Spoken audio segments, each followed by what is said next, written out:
Sábado, queridos, desejo que nessa manhã todos nós sejamos abençoados.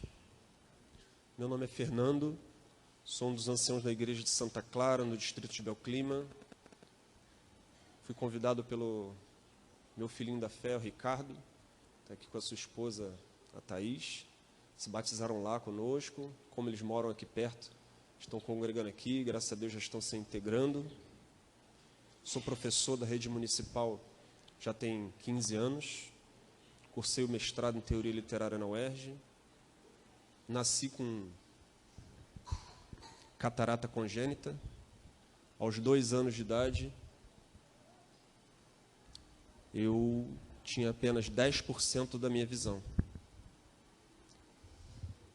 Meu óculos hoje, como você talvez consiga perceber, não sei se é possível, ele tem uma quantidade de graus um pouco mais elevada. Obrigado, querido. Tenho 12 graus aqui nesse óculos, já usei um com 18. Mas eu creio que esse óculos veio para a honra e glória de Deus. Com esse óculos já consigo realizar uma grande quantidade de coisas. E eu tenho certeza que se eu cheguei até aqui, é porque Deus tem um plano para executar através de mim. E se você chegou até aqui nessa manhã, creia que Deus também tem um plano para executar através de você. E para que Deus execute um plano através de nós, temos diante de nós a palavra do Senhor. É conhecendo melhor a Deus e confiando nele que vamos entender quais são os seus planos para a nossa vida. Antes de abrirmos a palavra, eu quero convidar você para, mais uma vez, falarmos com o Senhor. Senhor nosso Deus, obrigado pela oportunidade que temos de aqui juntos termos comunhão contigo. Comunhão fraternal, como teus filhos, e comunhão contigo, ó Deus, como nosso Pai. Ó Senhor, ilumina-nos para que, ao abrir a Tua palavra, a nossa necessidade espiritual de hoje seja preenchida, Senhor Deus. Que venhamos a receber, ó Senhor, aquilo que precisamos. Que a nossa comunhão contigo seja melhorada, aprofundada, Senhor. Queremos conhecer a Tua vontade para nós, queremos confiar no Senhor, e sabemos que até para isso, dependemos da Tua ajuda, Senhor. Abençoa o nosso estudo, abençoa, ó Deus, a nós. É o que te pedimos em nome de Jesus. Amém. Quero convidar você a abrir a Bíblia no livro de Mateus,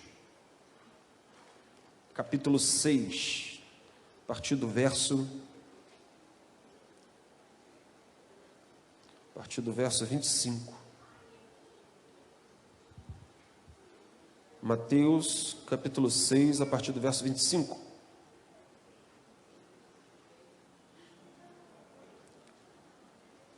Diz assim: Por isso vos digo, não andeis ansiosos pela vossa vida, quanto ao que haveis de comer ou beber, nem pelo vosso corpo, quanto ao que haveis de vestir. Não é a vida mais que o alimento e o corpo mais do que as vestes? Observai as aves do céu, não semeiam, não colhem, nem ajuntam em celeiros, contudo, vosso Pai Celeste as sustenta. Porventura, não valeis vós muito mais do que as aves? Qual de vós, por ansioso que esteja, pode acrescentar um côvado ao curso da sua vida? E por que andais ansiosos quanto ao vestuário? Considerai como crescem os lírios do campo. Eles não trabalham, nem fiam. Eu, contudo, vos afirmo que nem Salomão, em toda a sua glória, se vestiu como qualquer deles. Ora, se Deus veste assim a erva do campo, que hoje existe e amanhã é lançada no forno, quanto mais a vós outros, homens de pequena fé. Portanto, não vos inquieteis dizendo que comeremos, que beberemos, ou com que nos vestiremos? Porque os gentios é que procuram todas estas coisas, pois vosso Pai Celeste sabe que necessitais de todas elas. Buscai, pois, em primeiro lugar o seu reino e a sua justiça, e todas estas coisas vos serão acrescentadas. Queridos, perceba que esse é um tema que aflige a quase todo mundo nos tempos de hoje. Jesus ele começa dizendo algo que parece difícil de fazer. Não andeis ansiosos. Mas a ansiedade é um dos males desse século. É uma das mazelas que o pecado tem provocado em nós. Quanto mais passa o tempo, os efeitos do pecado se acumulam sobre o ser humano de maneira mais intensa.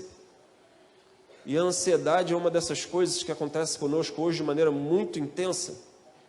Isso talvez aconteça conosco, que com as pessoas, né, em geral, que vivem nos centros urbanos, parece que o nosso ritmo de vida é muito acelerado. O uso de redes sociais, internet, celulares, parece que isso intensifica também essa necessidade de que as coisas aconteçam de uma hora para outra, em segundos. Estamos com dificuldade de esperar. A ansiedade, ela se abate, ela se avoluma. Também podemos ter ansiedade por um trauma que vivemos, e aquilo mexe com o nosso psique, com o nosso interior. Ficamos com dificuldade de controlar nossas emoções. Mas Jesus ele está falando o seguinte: não andeis ansiosos. E quando Jesus ele diz isso, obviamente o ritmo de vida no tempo bíblico era diferente do nosso ritmo hoje. Então Jesus associa a ansiedade aqui à confiança ou falta de confiança. Aqui Jesus ele associa a ansiedade a preocupações da vida, como comer e beber, necessidades que Deus sabe que nós temos. E é sobre isso que eu quero falar contigo. Olha, não andeis ansiosos pela vossa vida, pelo que vão comer ou beber. Não sei se acontece só comigo, mas às vezes os problemas eles vêm e surge uma preocupação. Como é que a gente resolve esse problema? Como vamos dar conta dessa dificuldade? Pessoas têm vivido um ciclo muito interessante. Elas querem ter as coisas. Parece que hoje o ter se tornou, para alguns, mais importante que o ser. Então, a necessidade de acompanhar um padrão de vida que é valorizado através das redes sociais, da mídia, artistas.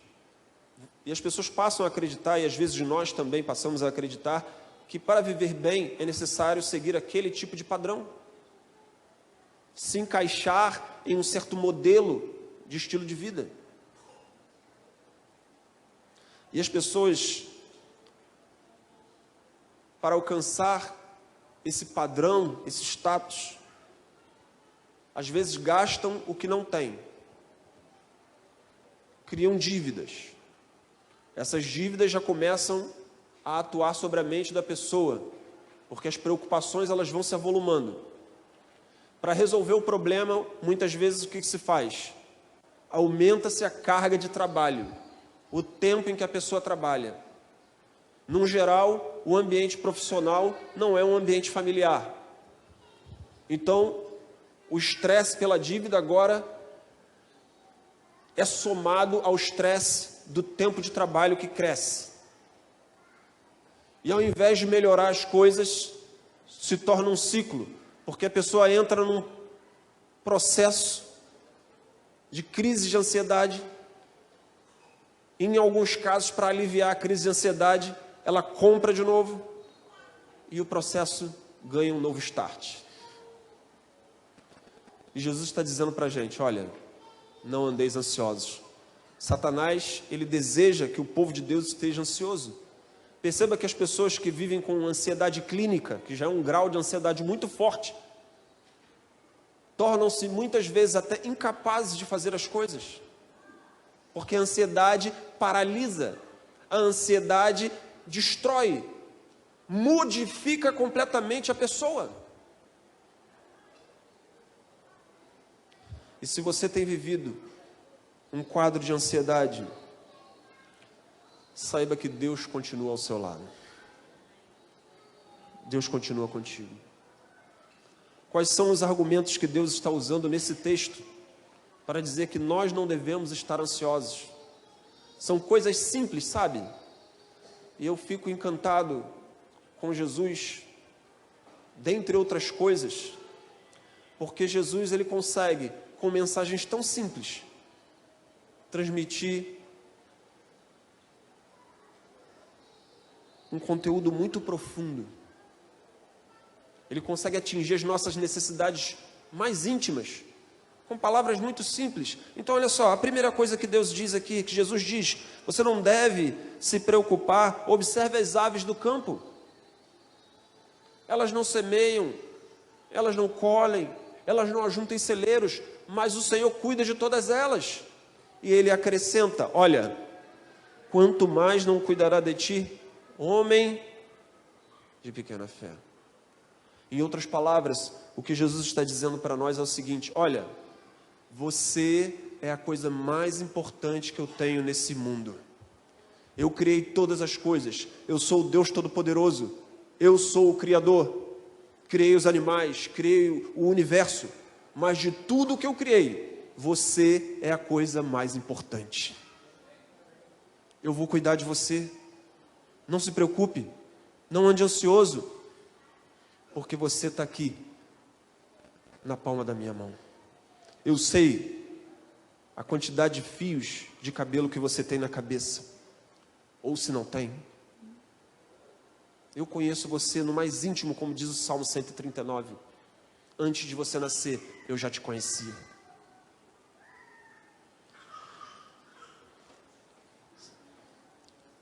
Entre milhões de pessoas, não sinta que você está sozinho.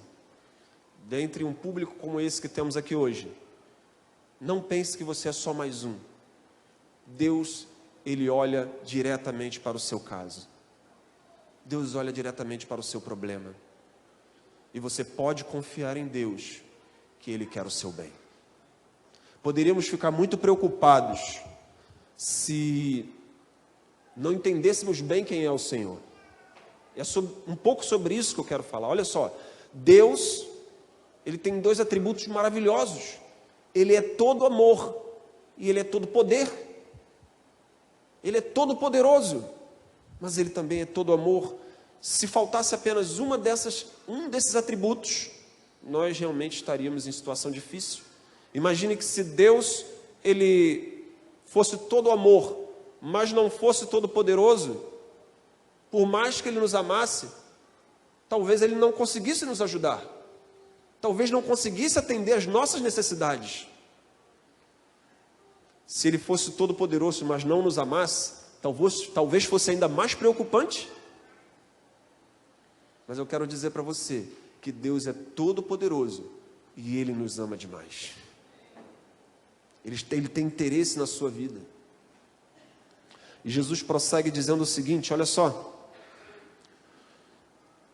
Você, o verso 27 é muito interessante, é muito simples, mas olha só isso. Qual de vós, por ansioso que esteja, pode acrescentar um côvado ao curso de sua vida? Aqui tem clube de desbravadores, né, o Clube Colibris. Conheço já o Reinaldo do clube há um tempo. Então, já não cheguei aqui sem conhecer ninguém da igreja local, além do Ricardo e da Thaís. Mas você está andando numa trilha. E se você erra num pequeno ângulo o seu caminho, o seu destino fica comprometido. Se você, por um pequeno ângulo, altera a sua rota, você não vai chegar no lugar que você queria. E Jesus, ele está dizendo, em outras palavras, uma coisa que é simples de entender intelectualmente, mas para viver, às vezes a gente se complica. Olha só o que Jesus disse. Querido, a sua preocupação não vai resolver o seu problema. Por mais que você esteja ansioso, por mais que você se preocupe, por mais que você arranque seus cabelos, isso não vai resolver o seu problema. E entender isso é muito fácil, mas às vezes a gente tem dificuldade de viver essa realidade. E a gente se preocupa, a gente se desgasta, e o problema continua lá, talvez por se desgastar, por se preocupar em demasia, o problema ainda piore. Nós temos dificuldade com isso, queridos. E antes de prosseguir nesse texto, eu quero falar sobre 3 palavrinhas. E claro que eu devo falar aqui durante algum tempo ainda, e você não vai memorizar tudo o que eu vier a falar. Mas eu quero que você memorize essas 3 palavras e tente, pela graça de Deus, fazer com que elas façam parte da sua vida. A primeira delas é a dependência. Para vivermos longe da ansiedade, ou para vencer a ansiedade antes que ela se torne clínica, dependência de Deus. Viver em dependência de Deus implica em saber que nós devemos fazer a nossa parte, confiando que Deus é quem nos dá segurança. Entendendo que o sustento não vem dos nossos esforços isolados, mas vem do cuidado de Deus por nós. Você já deve ter ouvido uma seguinte frase: olha, o meu Deus é o meu bolso, o meu sustento, a minha segurança está aqui, ó, na minha renda. Você já ouviu alguém dizer isso? Ou já ouviu essa expressão? Queridos, boa parte das pessoas tem da minha idade para cima aqui, e vocês lembram muito bem, lá em 1992, o que o governo Collor fez com o dinheiro das pessoas. As pessoas estavam se sentindo seguras, tinham dinheiro guardado na poupança, e de repente foi tudo confiscado. Pessoas se desesperaram, houve pessoas que se mataram. O dinheiro está na conta num dia, no outro já não está. Eu, como disse no início, sou servidor público. Dizem que não tem como ser demitido, mas eu já vi alguns casos, e isso acontece também, e a pessoa sente que o seu emprego é a sua segurança. E eu quero dizer para você que esse é um assunto que começa no livro de Gênesis e termina no Apocalipse. Toda a Bíblia fala sobre esse assunto: segurança em Cristo. A nossa segurança está apenas em Jesus. Tem alguns que ainda dizem assim: olha, a minha segurança está na minha força de trabalho, a minha segurança está nos meus músculos, no meu bíceps. A pessoa cai doente e a força vai embora. Força nenhuma resta no corpo. A minha sogra, por exemplo, já tem quase 80 anos e já há muitos anos que ela luta contra câncer, um câncer ósseo, né? A força vai embora. Tem pessoas que ainda dizem assim: olha, o que me mantém firme na sociedade é a minha inteligência, a minha capacidade intelectual. Isso ninguém me tira, o que eu estudar ninguém me tira. E eu pergunto a você: você já ouviu falar de Alzheimer? A gente esquece tudo e não fica praticamente nada. Eu quero dizer para você de forma muito clara: nesse mundo, nada pode nos inspirar segurança.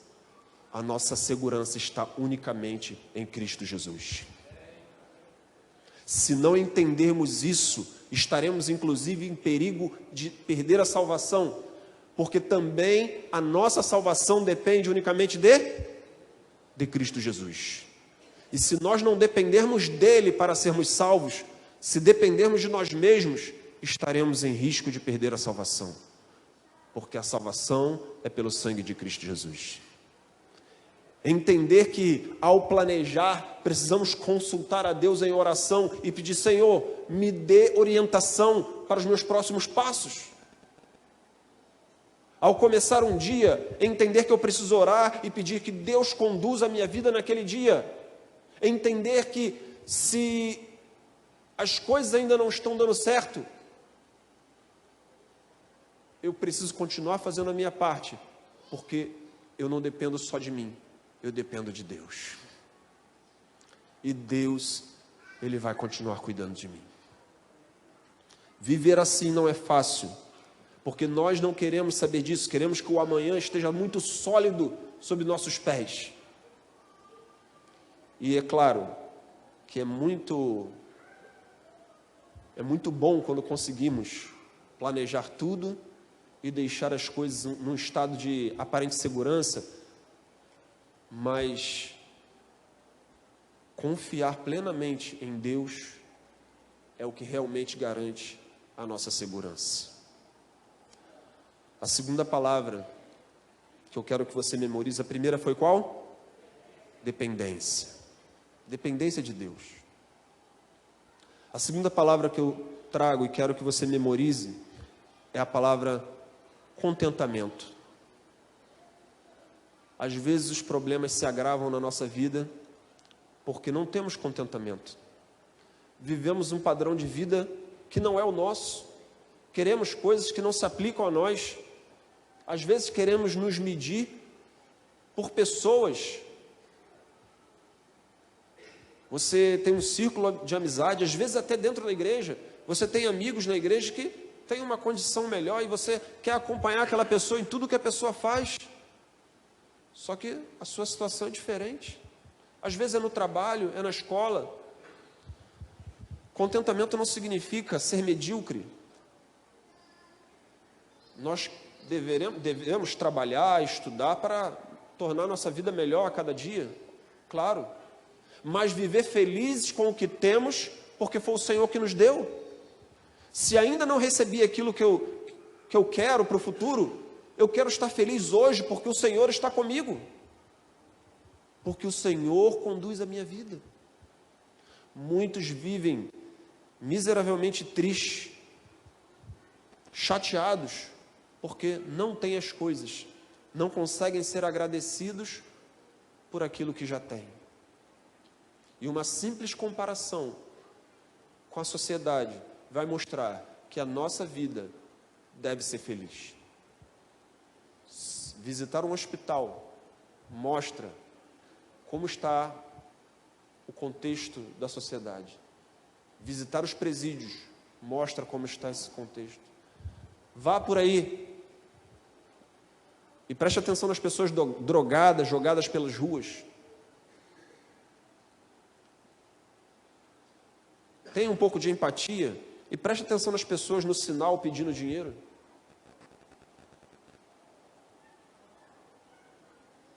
Alguns de nós vamos racionalizar.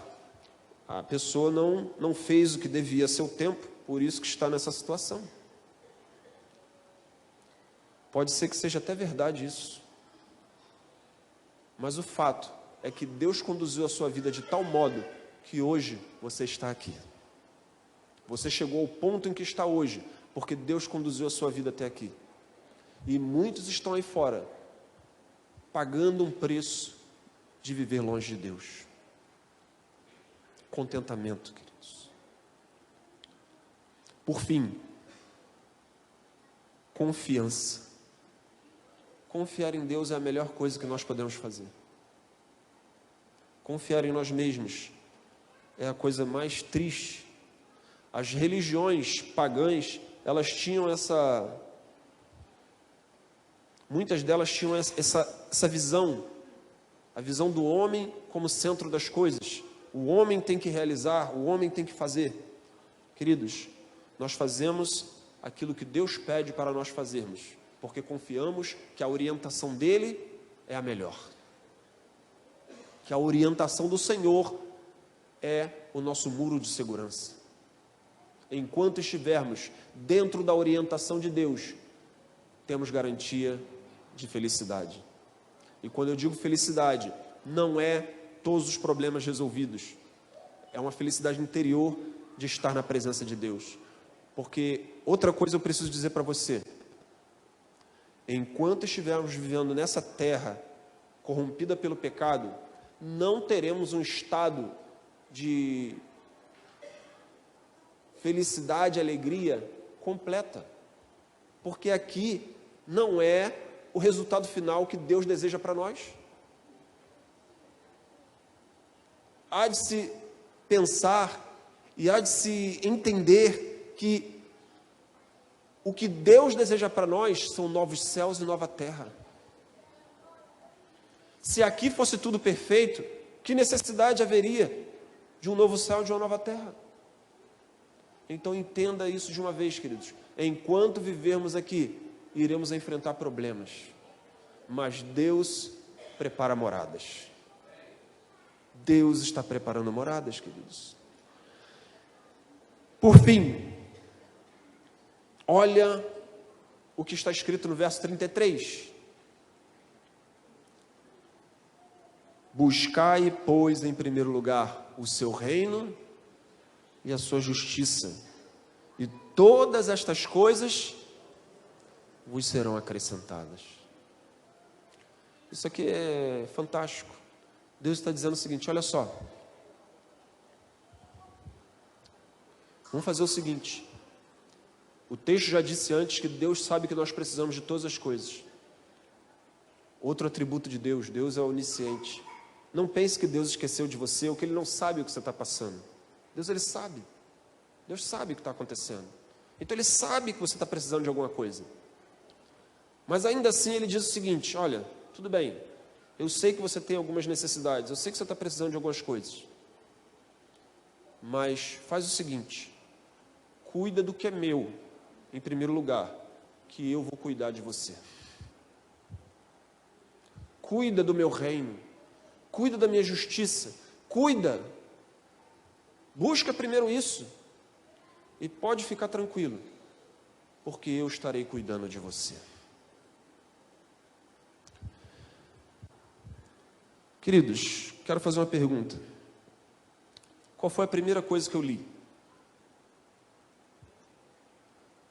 Qual foi a primeira mensagem que a gente leu aqui? Não andeis ansiosos, né? Mas eu vou dizer uma coisa que a gente não presta atenção e que está escrita antes. A gente leu assim, ó. Por isso vos digo. Por isso é uma expressão, é uma conjunção de caráter conclusivo. O que isso significa? Isso significa que tudo isso que nós lemos até aqui é uma conclusão de uma ideia. É o final de um pensamento. Você talvez já tenha ouvido falar que a Bíblia ela não foi escrita do jeito que a gente tem hoje. Na verdade, a prensa ela surgiu já no avançado da Idade Média. Então, a Bíblia não era redigida dessa forma aqui, a gente não tinha livros, eles eram rolos. E esses rolos, eles não tinham uma divisão tão minuciosa quanto nós temos hoje. Hoje nós temos uma divisão em capítulos, uma divisão em versículos, que foi feita posteriormente. Essa divisão, ela é meramente didática, para facilitar você encontrar os textos. Além disso, na edição, as pessoas, os estudiosos, tentaram, com algumas dificuldades, tentaram dividir os textos em subtítulos, para também direcionar a leitura. Então você tem subtítulos que já direcionam um pouquinho a leitura. Mas, em alguns casos, isso também traz algumas dificuldades de entendimento. Veja que, às vezes, essa divisão ela não é totalmente certa. Por exemplo, aqui é um caso. Se você perceber, o texto está falando sobre relacionamento com finanças. relacionamento mental, relacionamento emocional. É sobre você estabelecer prioridades. E isso vem desde o verso 19. Esse assunto no capítulo começa no verso 19 e vai até aqui o 34. Isso aqui é um conjunto temático. São textos que falam da mesma coisa. Eu quero, já que isso aqui é uma conclusão, eu preciso rapidamente falar com você sobre o que veio antes. Então preste atenção comigo, verso 19. Não acumuleis para vós outros tesouros sobre a terra, onde a traça e a ferrugem corroem e onde ladrões escavam e roubam, mas ajuntai para vós outros tesouros no céu, onde traça nem ferrugem corrói, e onde ladrões não escavam nem, porque onde está o seu tesouro, aí estará o seu coração. Você sabe que coração pode na Bíblia representar pelo menos duas coisas. Se não for o órgão em si, vai representar duas coisas. Ou vai representar a emoção, e certa vez um intérprete da lei perguntou a Jesus o que ele deveria fazer para ser salvo. E Jesus perguntou: o que você interpreta da lei? E ele resumiu muito bem a lei. Ele diz o seguinte: olha, devo amar a Deus com todas as minhas forças, com todo o meu coração, com todo o meu entendimento. E aí você percebe a divisão clara entre entendimento e coração. Coração ali são as emoções, são os sentimentos. De toda a sua força emocional, toda a sua força intelectual, com toda a sua energia, você tem que amar a Deus. Aqui não. Aqui está falando sobre sua decisão, sobre seu pensamento. Onde está o seu tesouro, aí está o seu coração. Tesouro aqui é aquilo que é importante para você. Ou seja, olha só como é que isso começa a corroer a nossa mente e nos leva para um estado de ansiedade.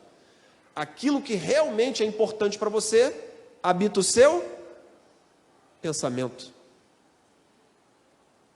Habita o nosso pensamento aquilo que realmente é importante para nós. E pensa bem, nós fazemos listas o tempo todo. Listas do que eu tenho que fazer. Então você coloca lá que você tem que levar o carro para lavar, você tem que passar no mercado. E numa reflexão pessoal, outro dia poxa, mas nas minhas listas, eu boto que eu tenho que fazer a lição?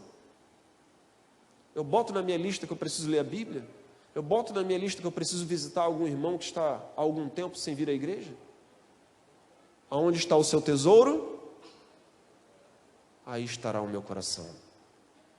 Será que eu penso demais naquilo que eu quero ter? Será que eu penso no que Deus quer para mim? E em sequência, diz assim: são os olhos a lâmpada do corpo. Se os olhos forem bons, todo o corpo será luminoso. Se, porém, os teus olhos forem maus, todo o teu corpo estará em trevas. Portanto, caso a luz que há em ti sejam trevas, que grandes trevas serão. Olha só, perceba que aqui já linka com o que a gente estava falando anteriormente. Ansiedade. Olha, se seus olhos aqui é o que? É a entrada da alma. Se o que você contempla é mal, você estará em trevas. E por fim, ninguém pode servir a dois senhores, porque ou há de aborrecer-se de um e amar ao outro, ou se devotará a um e desprezará o outro. Não podeis servir a Deus e as riquezas. Eu creio que na concepção da palavra não há entre nós um rico, pessoa que tem milhões na conta, mas também, se tiver, a mensagem é para ele. Não podemos servir a dois senhores. E aqui, enfim, chega o ponto-chave. Se nós permitirmos que Deus seja o Senhor da nossa vida, não precisamos andar ansiosos, porque Deus cuida bem dos seus servos.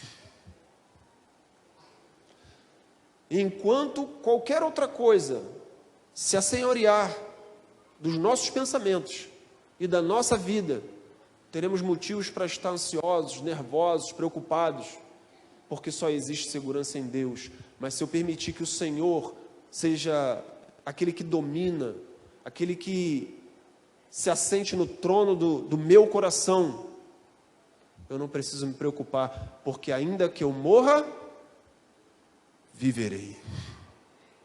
Porque eu confio tanto em Deus, permito que as decisões de Deus sejam prioridade, que as decisões de Deus prevaleçam. E eu não me preocupo com as consequências, eu deixo tudo nas mãos de Deus, porque se Deus quiser assim, é o melhor para mim. Essa é a confiança que o servo de Deus precisa ter, queridos. O que Deus quiser para mim, é o melhor para mim. Eu quero ler um último texto, e nós vamos terminar. Esse texto está em 1 Pedro, primeira carta de Pedro, no capítulo 5, versos 6 e 7. E com essa mensagem, eu quero encerrar esse culto, esse momento de reflexão. Pedro, um dos discípulos de Jesus, que provavelmente estava ali ouvindo Jesus falar aquelas palavras, ele escreveu o seguinte: humilhai-vos, portanto, sob a poderosa mão de Deus, para que Ele, em tempo oportuno, vos exalte, lançando sobre Ele toda a vossa ansiedade, porque Ele tem cuidado de vós. É interessante o paralelo que a gente pode fazer aqui. João, certa vez, disse assim, primeira carta de João, capítulo 2, verso 1, diz o seguinte, olha, não pequeis, mas se vier a pecar, temos advogado junto ao Pai. Aqui parece que Pedro ele faz o mesmo tipo de relação, ele apresenta o mesmo tipo de relação. Jesus diz o seguinte, não andeis ansiosos. Mas aí o Espírito Santo conduz Pedro para dizer o seguinte, olha só, mas caso você tenha alguma ansiedade, deposita essa ansiedade em Cristo Jesus, porque a poderosa mão de Deus vai cuidar de você. Hoje o meu convite é para que você deposite a sua vida na poderosa mão de Deus e tenha certeza que Ele vai cuidar de você. Nós vamos ouvir um louvor. E enquanto nosso irmão estiver louvando a Deus, faça o seu pacto de viver em dependência e confiança com Deus. Senhor Deus Todo-Poderoso, agora, humildemente, nos humilhamos diante da Tua poderosa mão, Pai, e queremos entregar nossas vidas a Ti, Senhor. Toma o Teu povo aqui, ó Deus, desta igreja. Toma-nos em Tuas santas e benditas mãos e cuida da nossa vida de uma maneira completa, Senhor Deus. Nos ajuda a nos entregar sem reserva ao Senhor. Nos ajuda, ó Pai, a confiar em Ti e que nessa confiança possamos andar, pois o justo viverá pela fé, Pai. Ó Senhor, que ao viver assim, possamos ter uma luz tão forte, que brilhe em meio à escuridão, e que as pessoas possam perceber isso, Senhor Deus. É muito diferente quando estamos, ó Deus, andando, ó Deus, sob o Teu cuidado e sob a Tua orientação. E que a nossa vida reflita, ó Deus, uma fé inabalável.